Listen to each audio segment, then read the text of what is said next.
व्यस्त होते हैं और दिल्ली में अब आके बोलते हैं कि मैं शिक्षा के लिए काम करता हूं, मैं स्वास्थ्य के लिए काम करता हूं। अरे हॉस्पिटल में दवाई चाहिए, हॉस्पिटल में शराब का जरूरत नहीं होते हैं। आपको अगर करना ही था कुछ दवाई का काम करो, लेकिन आपने क्या किया, वो वाला दवाई का तो काम नहीं किया, आपने दारू का काम करके बैठ दिया, जो असली वाला दारू का काम करके बैठ दिया। भाई और बहनों, इस व्यक्ति का मानसिक संतुलन का बारे में भी कभी कभी मन में प्रश्न आते हैं। मानसिक संतुलन क्या है? पहले तो बोले मैं सिक्योरिटी नहीं लूंगा, आपने सिक्योरिटी लिए। बोले मैं सीएम आवास में नहीं रहूंगा, आपने शीश महल बना दिया। जब तक जमुना साफ नहीं होगा मैं चुनाव भी नहीं लड़ूंगा। केजरीवाल जी चलिए, कल सुबह दोनों मिलकर जमुना में डुबकी लगा देता हूं। क्या लगा पाएगा जमुना में डुबकी? आज वो क्या बोले थे कि जब तक जमुना साफ नहीं होगा तब तक मैं चुनाव नहीं लड़ूंगा। लेकिन क्या आज जमुना में डुबकी लगाने का स्थिति है? क्या जमुना का पानी पीने का स्थिति में है? आप वो जमुना का नाम नहीं लेते हैं। उनको मालूम है, लोग पूछेगा कि आप तो बोले थे कि जमुना का जब तक पानी साफ नहीं होगे तब तक मैं चुनाव नहीं लड़ूंगा। इसीलिए उन्होंने नया स्टोरी क्या स्टार्ट कर दिया कि हरियाणा सरकार, हरियाणा का लोगों ने दिल्ली का पानी को पॉइजन करने का काम किया है। अरे पागल होगा, पागल होगा। एक हरियाणा में अगर बड़ा भाई है, वही परिवार का छोटा भाई दिल्ली में है कि नहीं? आप लोग बोलिए, है कि नहीं? आप लोग बोलिए। अगर हरियाणा में पिता है, दिल्ली में बेटा नौकरी कर रहा है कि नहीं रहा है? बोलो।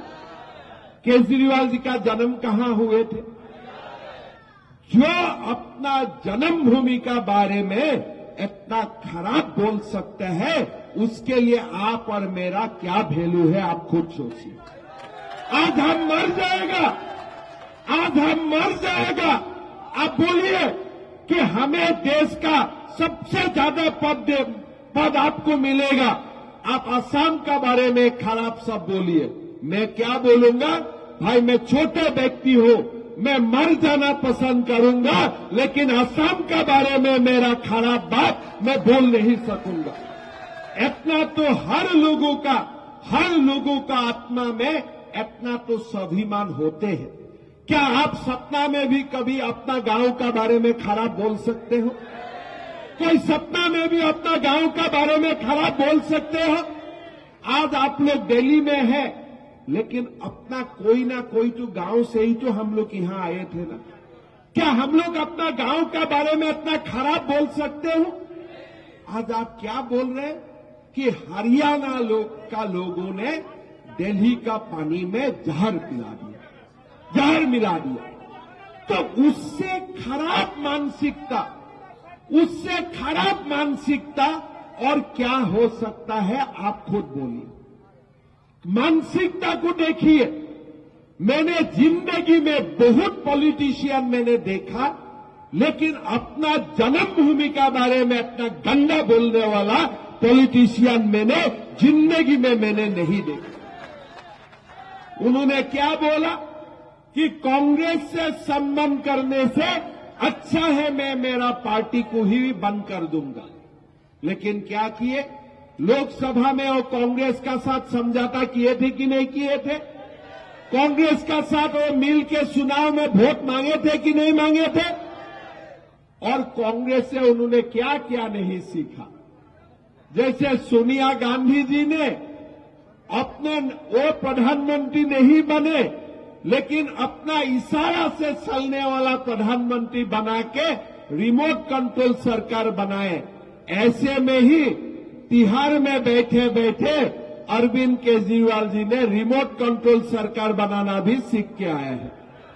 दिल्ली में एक मुख्यमंत्री है, उनका कोई अधिकार नहीं है, उनका रिमोट कंट्रोल भी केजरीवाल का हाथ में है।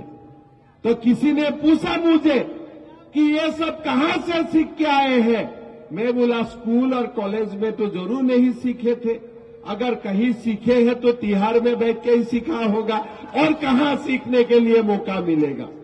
भाई और बहनों, केजरीवाल का सरकार देश का नेशनल कैपिटल में, ये हमारा देश के लिए बदनाम है। आज आप देखिए, हमारा असम में जाके बोले थे कि हम दिल्ली में ऐसा रास्ता बना दिया, ऐसा रास्ता बना दिया। अभी मैं उत्तम नगर सभा के लिए आ रहा था तो मेरा पीएस मुझको बोल रहे थे कि सर गुवाहाटी का तो रास्ता इससे अच्छा है।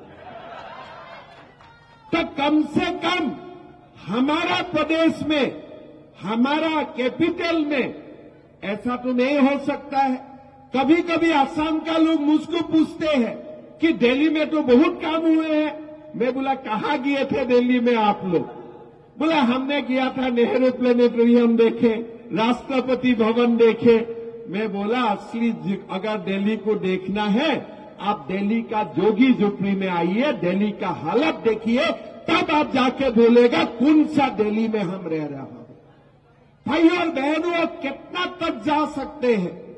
आज प्रधानमंत्री नरेंद्र मोदी जी ने हमारे इलाज के लिए 5 लाख रुपया सालाना व्यवस्था किया। इतना इजी व्यवस्था है, घर में कार्ड होते हैं, कहीं जाने का जरूरत नहीं होते हैं। अब सीधा हॉस्पिटल में जाओ, कार्ड दिखाओ और आपको 5 लाख रुपया तक सालाना इलाज मुफ्त में मिल जाएगा। आज अरविंद केजरीवाल जी को उसमें भी समस्या है। भाई दिल्ली का लोग तो अपना ही लोग है, आपने कुछ स्कीम दिया है, ठीक है, मैं आपत्ति नहीं करता हूं, लेकिन अगर आपने 2 लाख रुपया दिए हैं और मोदी जी भी 5 लाख रुपया दे रहा है, आपका समस्या कहां में है?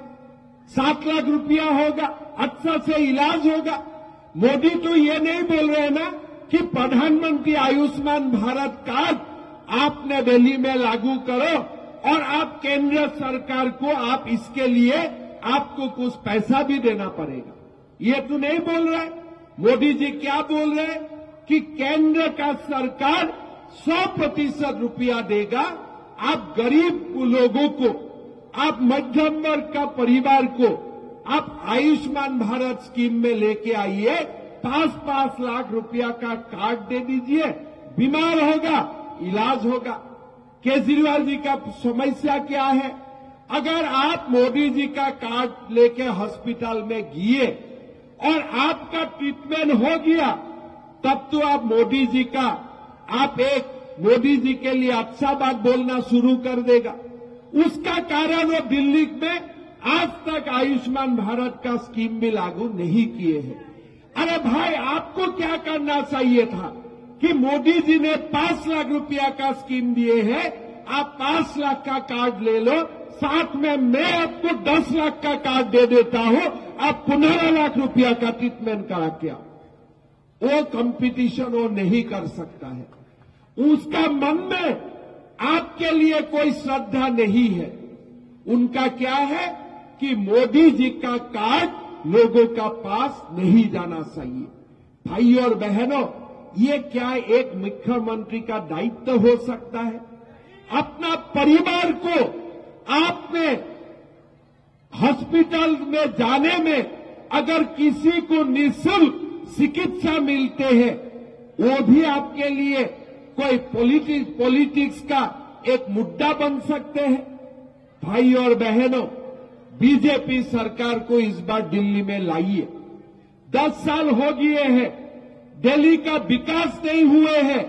दिल्ली का सिंबल अभी भी मोहल्ला क्लिनिक ही बना हुआ है।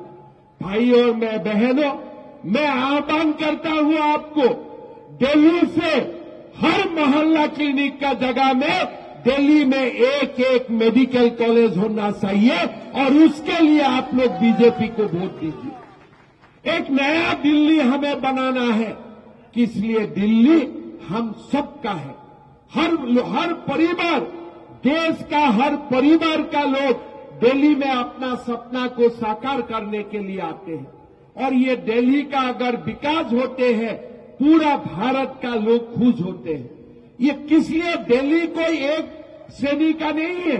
कोई हरियाणा से आए हैं, कोई पूर्वांचल से आए हैं, कोई असम से आए हैं, और हम लोग यही आके दिल्ली को हमारे पूरा भारत का एक राजधानी, जो विश्व का सबसे बड़ा सिटी हो, इसीलिए हम लोग दिल्ली को सब लोग मिलकर बनाना चाहता हूं। भाई और बहनों, मोदी जी का नेतृत्व में हमें एक नया दिल्ली बनाना है, और इसीलिए आप लोगों को बीजेपी का सरकार बनाना है, पवन जी को जिताना है।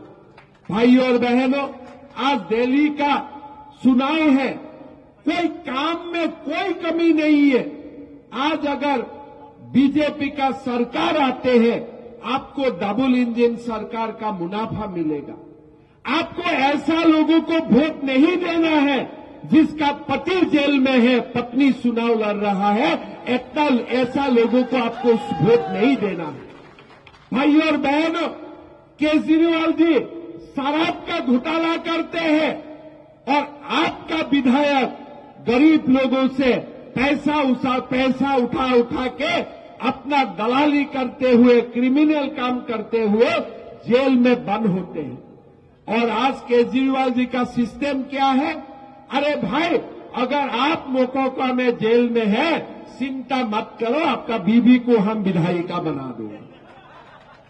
ऐसा क्या? अन्ना हजारे जी का शिष्य, अन्ना हजारे जी का साथ जो करप्शन का खिलाफ काम करते हैं, अगर वही पार्टी का आज उम्मीदवार का क्या उम्मीदवार होते हैं कि उनका पति जेल में होते हैं और पत्नी को अरविंद केजरीवाल टिकट देते हैं, उससे और क्या आपको सही है उदाहरण? एक व्यक्ति कितना गिर सकता है, इसका उदाहरण केजरीवाल से और कोई आपको दूसरा उदाहरण देखने का जरूरत नहीं होती। भाई और बहनों, देश में बीजेपी का सरकार बने, जहां में भी बीजेपी का सरकार बनते हैं, बार बार बनते हैं।